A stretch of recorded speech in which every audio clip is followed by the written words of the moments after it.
सर्वधर्मान् परित्यज्य मामेकं शरणं Vraj. The miseries of material existence and the most hopeless conditions of life is the best possible opportunity to turn to God. You're listening to Bare Knuckle Bhakti Shorties on the Bhakti Recovery Podcast with Jiva G, coming at you every Monday with a little spiritual something. Good morning, good day, good evening, world, everywhere, wherever you are, whatever time it is. I am doing my shorty from my balcony today in Berlin City. Beautiful morning it is. It's I'm looking at the Fanturm, which is like the, I don't know, when you go to a souvenir shop in Berlin, you'll get a picture of the TV station. I don't know what it's called. The TV tower, the TV tower. That's direct translation. It's the tall, bulbous with a bulb building structure with a huge antenna on the top. And that's what I'm looking at from my balcony. It's right here. It's pretty amazing. Check in. I'm really, really comfortable and happy here. And really grateful for the space that I have. A couple of topics I'd love to talk about today. And, one of them is not feeling connected spiritually, but keep doing the same things that I'm doing.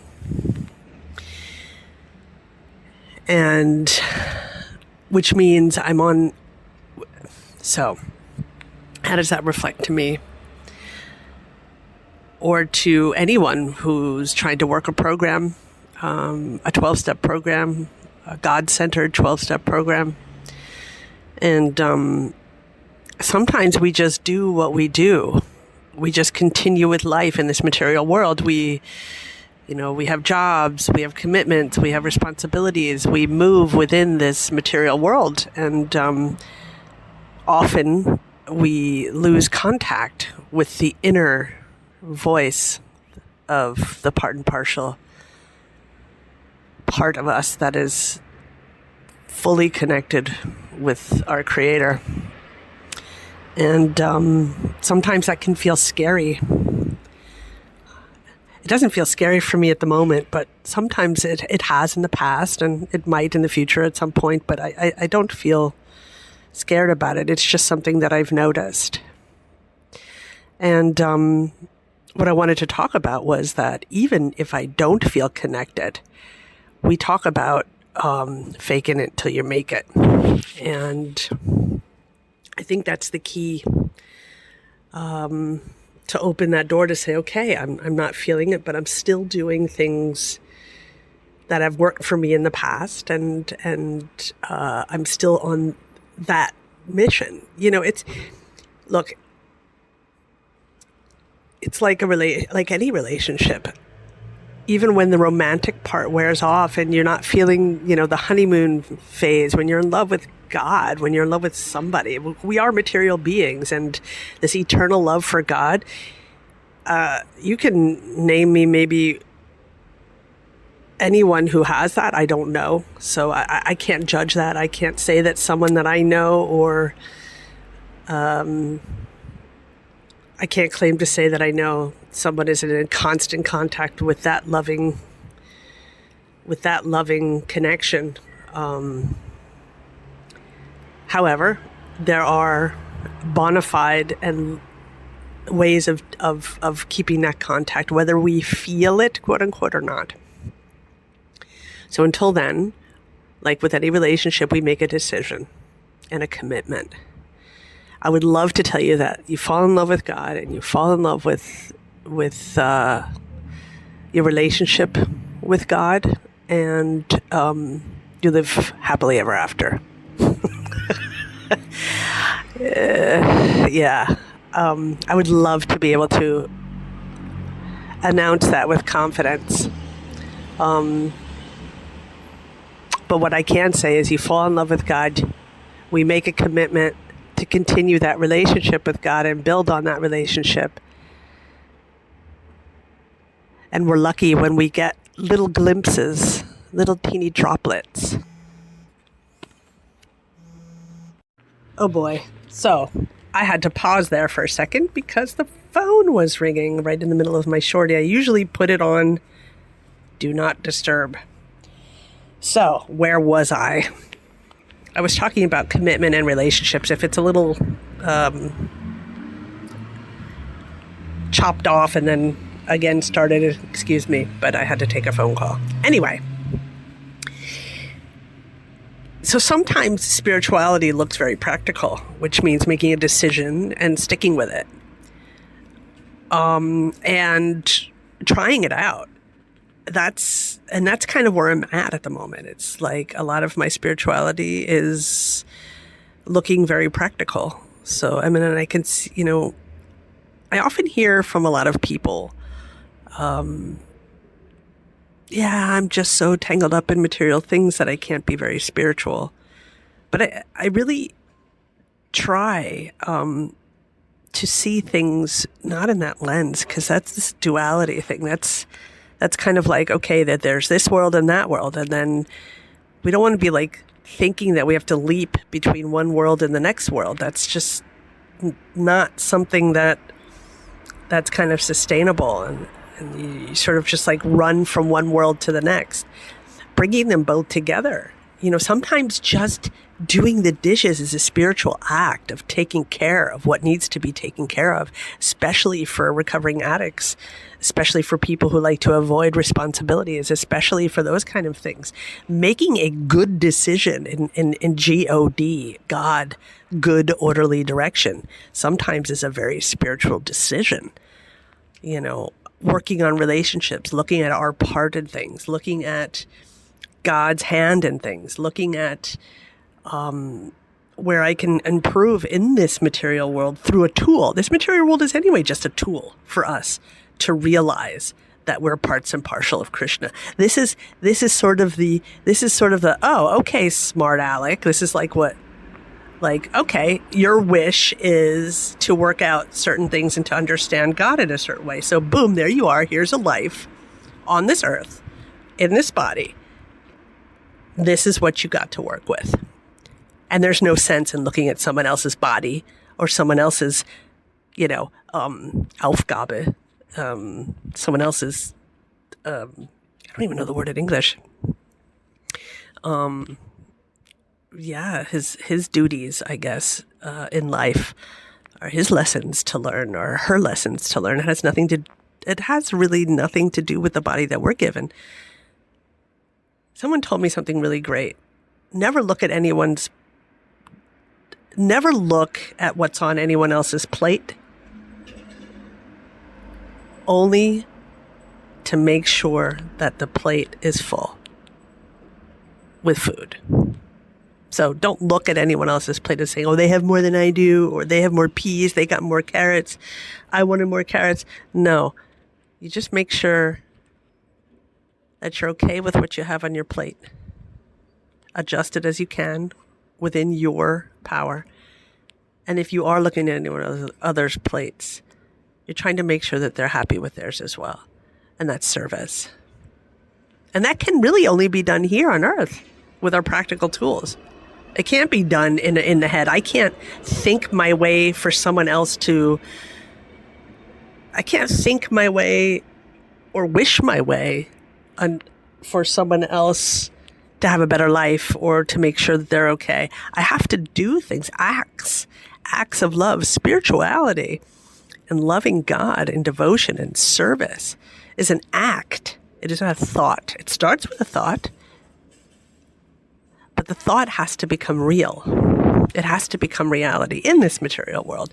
Is this making sense to everybody? I hope it is.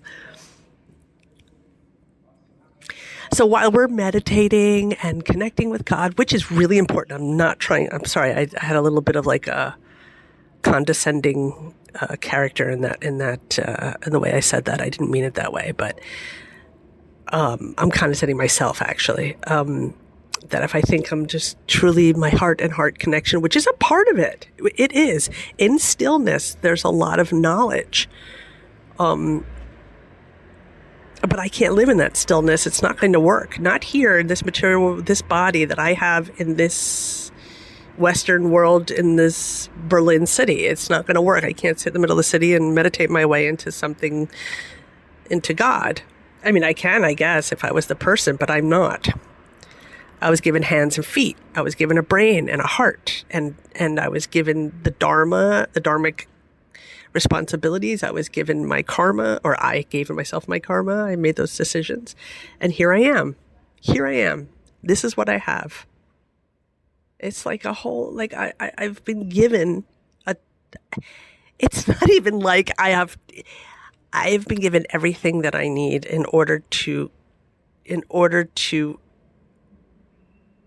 physically, mentally, emotionally, and spiritually connect with God. I've been given all of it. And here's my chance. It's like, here you go, guys. Once you've had that realization, here you go. Here's your toolkit. Here's your, here are the things you need. Here's everything you need. Go. And that journey of figuring that out and understanding. It's like for me, sometimes I'm like, oh my God, I had a hammer in my hand the whole day. My whole life, I mean. I've had a hammer in my hand my whole life, and I've never even noticed it. I thought it was something that I can bang people over the head with, but no, this hammer has multi-purposes. And that realization of like, oh, this hammer is going to help me build my spiritual house. This hammer is going to help me build a healthy emotional house. This hammer is going to help me do this. And then we learn, oh my God, on my other hand, I have a screwdriver. I never knew I had a screwdriver. I thought this was an ice pick or whatever. These are just metaphors, but it's kind of the way it is. And I have to kind of really realize that I'm missing nothing. There's nothing missing in my life. Nothing. If anything, there's too much. I'm not missing anything. It's not like I'm like, oh, poor me. I'm here in this world and I don't have the tools that other people have. No. Baloney. Balakna. I have everything I need for this body, for this mind, for this dharma, for all of it. It's just me that doesn't realize that I have every tool that there's possibly can have. I just need to get on that journey to realize what I have and to utilize them. Every sense, every emotion, every thought, every action can be used in Krishna's service.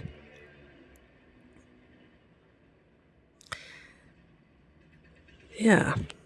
And that's the reminder. This is the reminder. By the way, guys, first Bhakti Recovery Group meeting is starting on the 24th of September here in Lichtenberg, Irenenstraße. That is Irenenstraße. I don't even know how to say that in English. It's like Irenenstraße 21 in 10317 Berlin, Lichtenberg. At Ruin Your Life Tattoos.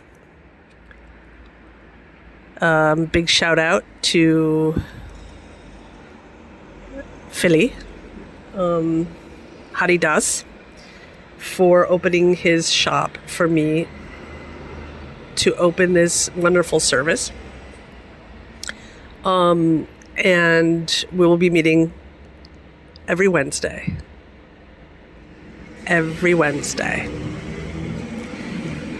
At 7 p.m. Please, if anyone's in Berlin, anyone out here listening in Berlin, please come by. It's going to be an all anartas, all addictions meeting.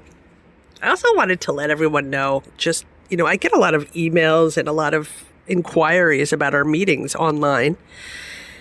And a lot of people say, oh, I don't know which meeting to go to. I've looked through all the meetings. I'm not sure if I belong there or belong there. Let me tell you something about the Bhakti Recovery Group, people. even if we're reading AA literature or NA literature or CODA literature or whatever literature we're reading, even if we're reading these literatures, and we always read Bhakti literature from Prabhupada, on top of that, with that, adjacent to that, everyone is welcome at every meeting. We use 12-step literature because there's so much bona fide knowledge in 12-step literature. So to come to a quote-unquote AA meeting with, let's say the Thursday AA daily reflections meeting with the Bhagavad Gita. Let's say, I'm an alcoholic, I don't want to go. No, you can come. All of our meetings are open because if you're not an alcoholic, you still have the isms. It's called alcoholism, codependentism. I don't think that's a word, but it's all isms. It's the isms that we say in the 12-step program. The problem is not alcohol. The solution was alcohol. The problem is myself. The problem is my stinking thinking. So we switch out the word. If we go to a CODA meeting, there's so much healthy, amazing knowledge in a CODA meeting. Doesn't mean you want to call yourself codependent or that you identify as a codependent. But the spiritual knowledge and the spiritual solutions in all of these 12-step programs and in the Gita and every, Gaudiya Vaishnava readings that we read applies to everybody. And it's relatable to everyone. So all of our meetings are open. And on the fact of our open in-person meeting in Berlin, this is an all anartas, all addictions, all isms meetings, which means anyone can come if you have rage issues, if you have addiction issues. We just read and use 12-step literature and Bhakti literature for our navigation system to lead us through this material life in a spiritual way. So I hope this helps. We're also working on another meeting, and I will keep you updated on that.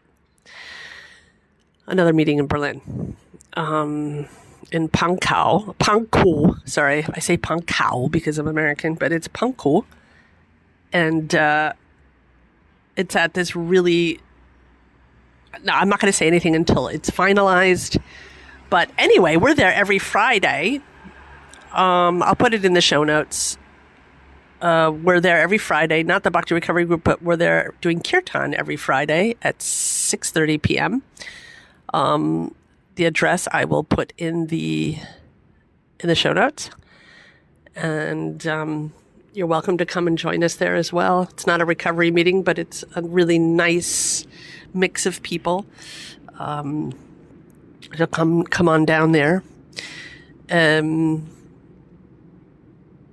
for a really beautiful kirtan evening. Otherwise, Bhakti Recovery Group, my friends, will be in India this year at Govardhanaka Village. We will be offering meetings for the wisdom training, which is, I think, the 11th or 12th of January till the 24th of January. Please go to the Wisdom of the Sages. We'll have it up on our website real soon too. So please go to the Wisdom of the Sages if you want to be a part of the wisdom training. It's a wonderful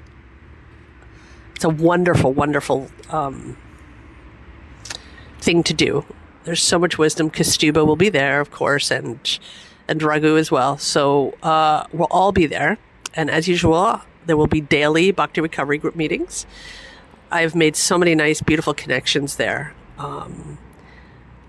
And it's a really good place to offer this offering because while we're doing wisdom meetings and while we're deeply diving into spiritual matters, a lot of stuff comes up.